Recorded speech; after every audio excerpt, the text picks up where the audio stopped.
If you want to hit max level fast and walk away with the legendary weapon at the end of the crater all in one run, here is how we are going to do it. In this video, we are going to do a full uncut walkthrough of the Crater Shifting Earth event, showing the best route, how to handle the key locations, and most importantly, how to use this event to get high tier gear and maximize XP all the way up to max level, while beating the event and securing the legendary weapon at the end. While this event technically follows a single route to the bottom, there's still plenty of strategy involved. From where to find powerful gear drops and farm XP quickly, to how to use the crater terrain to your advantage during the run. This is an uncut run, showing the best way to traverse the crater across both day 1 and day 2. You will see the full route on action, but I will cut portions of the run from when I'm not near the crater, so I will show you one of the most efficient paths you can take through the crater itself. Before we dive into the uncut walkthrough, I show you the full map of the crater, including all the fixed, lesser and powerful bosses, which we will also be taking down in this run, with a little bit of strategies for beating them with the weaknesses. Now, this route isn't always guaranteed depending on your day 1 circle, but I explain exactly when and why I hit each key location as we go. I also share some extra tips how to adjust your choices when you get to the crater event, so you can get geared up before heading down to the forge and upgrade any weapon to legendary, because you do want to have a good weapon to upgrade. Alright, we are here at the start of the run, so I will skip the regular map key locations just to save time, and then when I get to the crater portion I won't do any cuts. So at the start I will clear the first camp and I will go to the fort nearby. So clearing this camp is nice to get level 2, because on level 2 you will get like a huge chunk of stats. So you want to clear it, especially if you're solo. So I'm level 2 and I go to the fort and I'm grabbing here the chest for the stone sword key and take down the golem. So I didn't really get a good weapon out of this, so I'm gonna go to the great church nearby right there. So I killed the mausoleum knights and I did get a better dagger, so I'm gonna grab that. After this I will go to the church on the top left there to get a flask recharge, so I will grab the flask right there. And then I will go here to the jumping pad and then activate the Ever Jail. And after that, I will go to the crater portion. So I'm going to open up this gate, but it was like the Death Bird and he is really strong, you know, on this level. And as well, soloing it is also hard. So I just decided to skip it. He does give a lot of runes, but on this level, I would have just lost a lot of like time to kill him. So we are heading now to the crater portion. So on the top left of the crater portion there is a lesser boss, which is the Red Wolf of the King Consort, which technically has its name, the Red Wolf of the Champion from Elden Ring. So he is resistant to the magic affinities, and especially, or magic, I mean elemental affinities. Especially for magic, so using a magic weapon is probably not your best bet. I'm using my ult here, so he doesn't really jump away at the start, because he is really annoying to fight solo, because he just jumps constantly. He has a weakness to slashing damage, so I'm using a dagger, so that helps a bit. And you can bleed him. He does take a while to get bled, as well as for frostbite. He is immune to madness. You can put him to sleep, poison or rot him if you happen to have those as well. But yeah. You can take him down.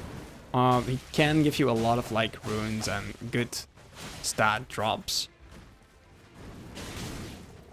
But yeah, he just jumps around, which is annoying. But it's manageable.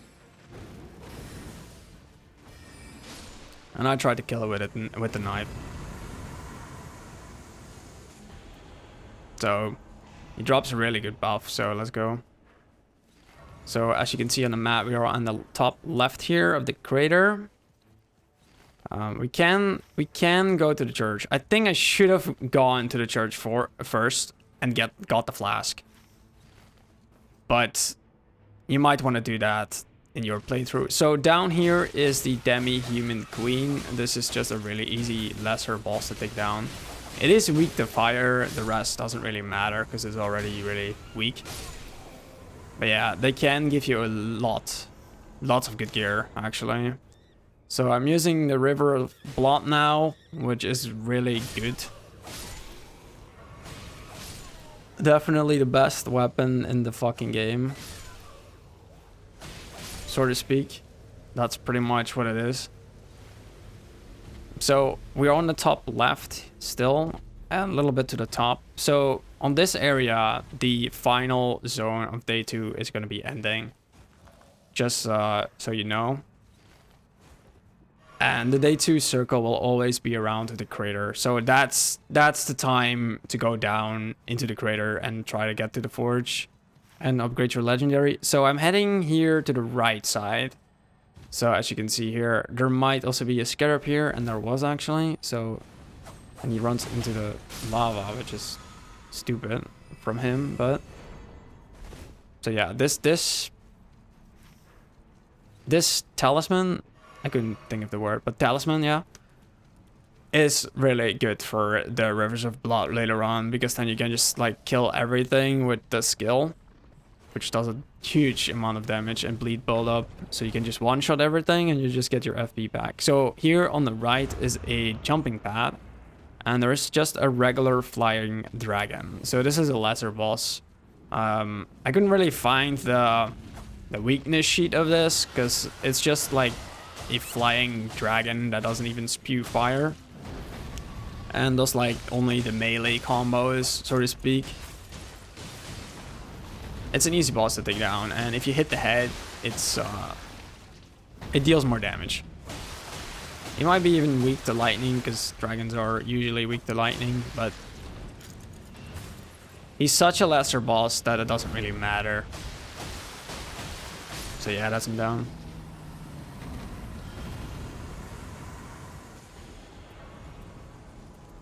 And I'm gonna get this winged scythe because it does reduce the skill cost, which makes spamming the Rivers of Blood better. But I do have to run back because I need to be level 7 to use it. So there. Got it. So I will go to this camp. I will cut it to killing a boss though, because it's just like the regular map layout. So I'm gonna kill that one. And now the final zone of day 1 is closing in. So I will go back to the crater. And there is a hidden cave entrance from this side to another demi-human queen on the right side. And has a lot of like smaller demi-humans there too. And it is below the space hands, which you will... Yeah, right there. I'm gonna talk about the space hands later after the walkthrough, because they do give you a ton of XP, but in terms of like gear drops, they don't really drop anything. They can drop the finger, which is a epic, and that can have like a good passive roll on it, but should you go out of your way to kill the most annoying enemy in the game? No, not really. So the demi-human is really dead instantly, especially when we're using Rivers of Blood, which deals fire and bleed. So I did get a good staff. So you want to open up that chest, it's always there. There's another chest like that in another entrance to the crater, but I will talk about that after walkthrough, because you usually don't want to use that entrance, really. So I will actually go back to the space hands here, or the spider hands, whatever you want to call it, and head to the end zone. So I'm gonna just skip that. So I did kill the boss here, and afterwards we will go into the castle for a bit. Let's talk about the castle. So if you are not, like, if the zone from day 1 is not going like mine was, you should consider just clearing the castle instead. I do have the giants, so I'm lucky I didn't want to clear the castle, because clearing the castle with the giants is just annoying. The rest is just fine. So what I want to do here is kill this boss here at the bottom, which should be an easy task, especially with the weapons I already have. The reason why I want to kill this boss is it's just... usually they are not really strong, or it is the bell bearing, but also for the talisman afterwards, because you can get a good talisman for your build. So, gonna grab the talisman, and now I will go head to the crater portion on day 2. So, this will now be uncut from the point of here. So I wanted to kill the Fallen Star Beast right there, but I should have picked up the flask first, because you do want to get that flask. It's just a free flask. Maybe I just didn't really need it, and you can get the flask after you've gone all the way down to the crater and go back up again. If you still have time, of course. But yeah, I can show you the gargoyle here on the left. So this boss is just... he is easy, but he is just really annoying on this platform, because there's a lot of lava around, and he tends to just jump around, do launch attacks, that sort of thing, in the lava. So you have to wait until he comes out of the lava, because the lava hurts, and you don't move well in the lava, and yeah, well, that's annoying. I tried to cheese him here with magic, but I forgot he has that range attack as well, so I just skipped him. He's not worth it. What you can do, however, is if you are as a group, he is way easier. And you can kill him maybe after you've done the crater, because you are really strong then, so you can one-shot him. So on the left here, that is where we were on day 1. And that's also the place where day 2 ends. So hopefully you can know where we are right now. So you can kill these... priests, or whatever they are, the fire priests, for a little bit more XP. But you usually want to skip them. They just waste your time. If you can kill them very fast like me, then you can, but if not, just skip them. So we are at the Fallen Star Beast. So he is pretty tanky. So normal damage, he is really just resistant to it. He is a bit resistant to the elemental affinities, but it is lesser than just a flat damage resistance. So using those elemental damages is probably better. He is immune to bleed and frostbite and sleep madness as well. You can use poison or scarlet, but the buildup is pretty high. But you can't use it if you have it. But yeah, he is pretty strong in defenses. However, he is not totally a deal breaker. The best part of it is that the terrain doesn't have a lot of lava around. He does walk around a couple of sections where there's lava, but just don't fight him there, and you should be fine. By now, he shouldn't be as hard, so you can take him down for a good gear drop. And we still have time for it to kill him. So, if the first zone of day 2 is closing in, then you do want to get to the entrance like this. So, if you get the pop-up, you do want to head down to the entrance where... we can go to the bottom. So I grabbed the weapon, and you want to level up here. So there are some corpses on this section, right?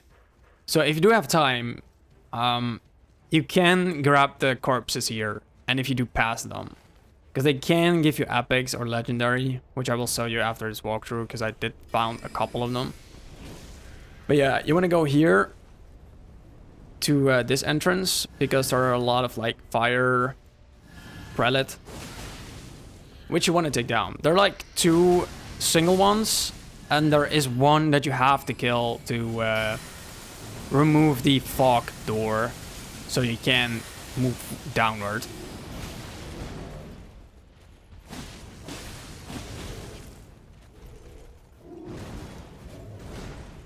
So you might be a little bit of a nuisance when you're solo, but it should be easy enough to take down. So they can drop you a good weapon or a good buff, so you do want to take them out. And they do give XP, so yeah, you want to kill them.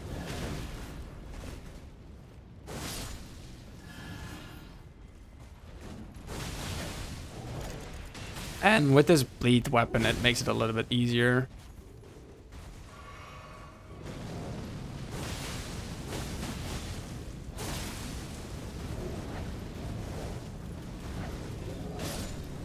Alright, that's him down. Kill this guy, because he might backstab me when I want to select my weapon. So I did get a legendary from him, although I'm not gonna go and use it, but I can just equip it. So we did pass the eagle tree right here on the right. So this eagle tree will let you go to the top on the right side where the Demi Queen was, right before it. So if the zone is closing in and you have to get out, you can get out that way. So moving on, we have to fight a boss here. The fire guys here, the priests. I'm using my ult here to just not get ganked here, and I can just use the rivers of blood here.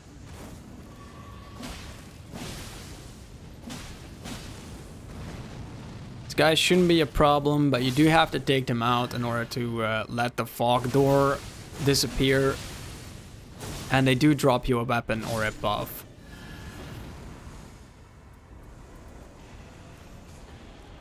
So now the crater erupts, so I just went there and wanted to look.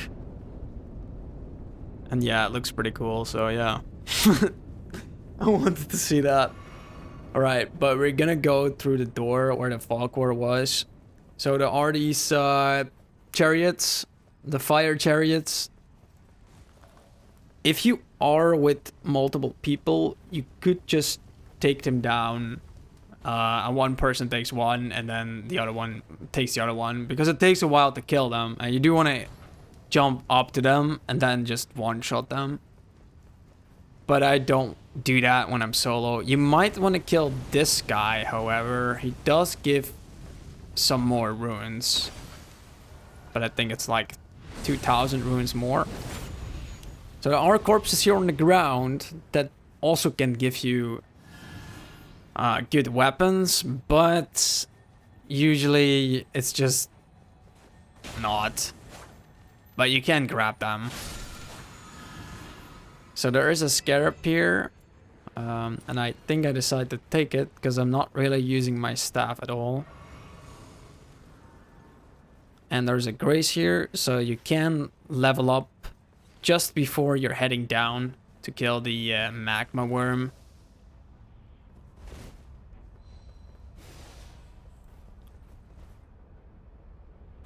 Alright, so head this way down, and we are here at the altar. So you do have to beat this boss in order to use the forge.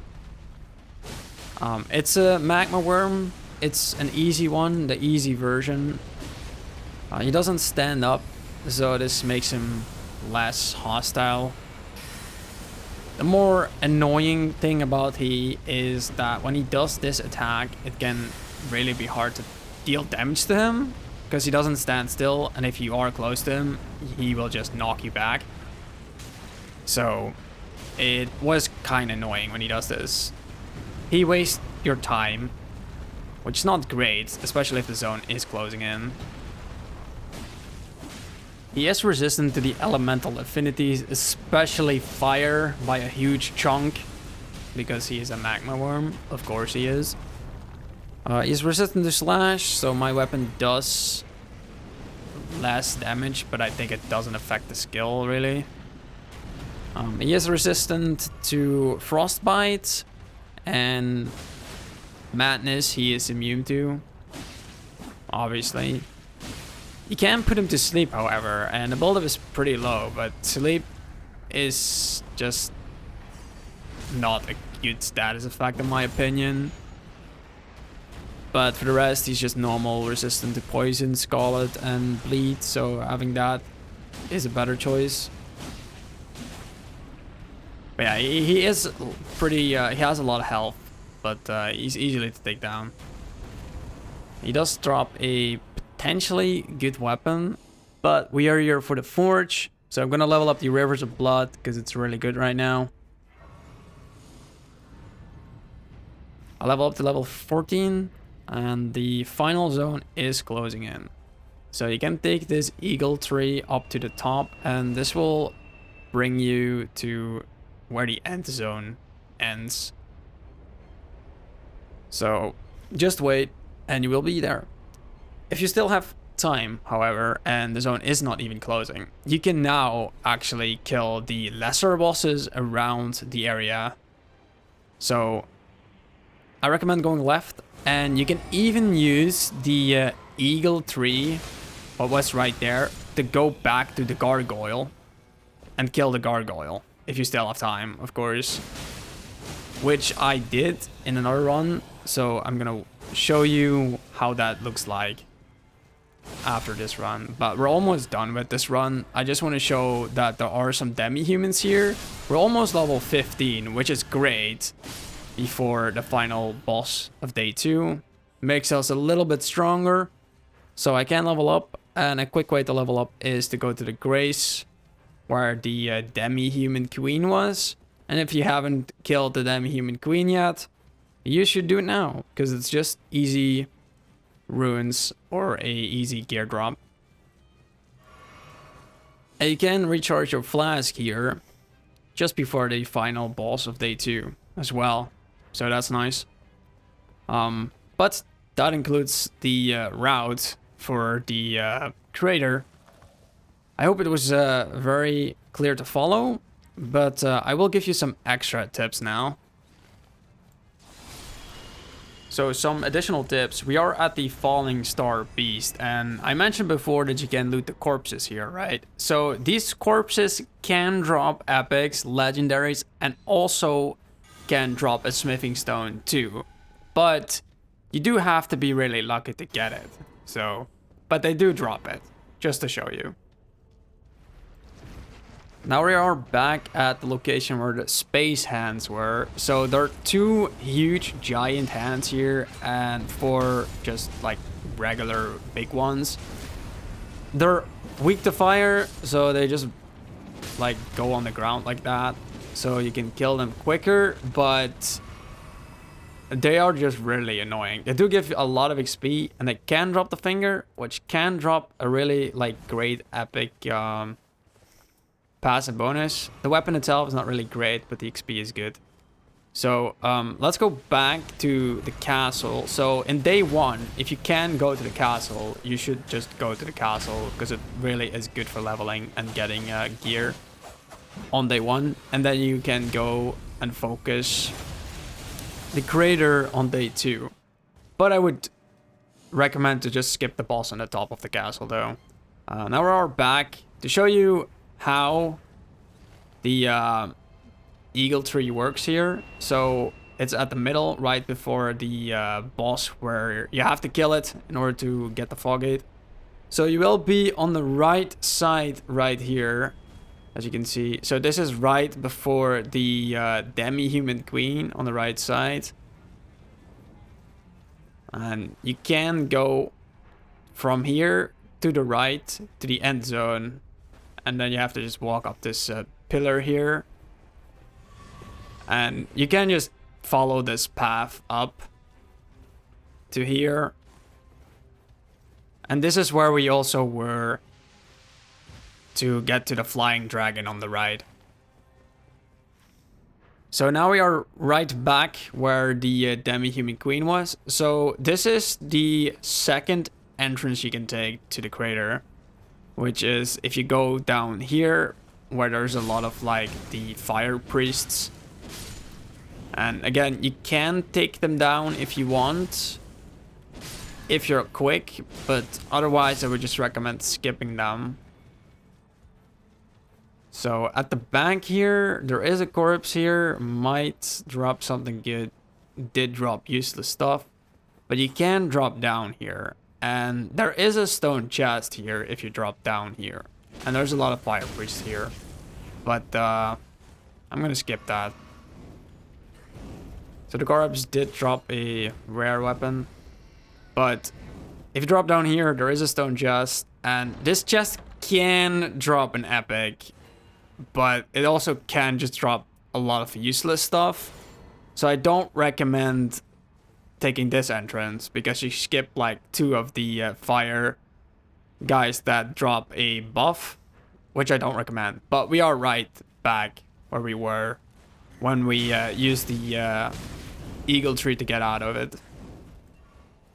As final, you can take this eagle tree to go to the entrance, of course, but you can also use it after, when you went down and went to the top. You can then use it to get to the gargoyle, because you are now probably a lot stronger, so you can one-shot him. So he is not that annoying. And having 3 people also makes it a lot easier. So this guy is immune to all status effects, by the way, like all gargoyles are. He is resistant to the elemental affinities. For magic, he is a little bit less resistant. And for the flat damage, you want to use like strike, which is like the hammer kind of damage. But yeah, he's already dead, which is great because he's annoying. And now we have some free loot. But that was the legendary route uncut walkthrough of the Crater Shifting Earth event in Elden Ring Nightreign.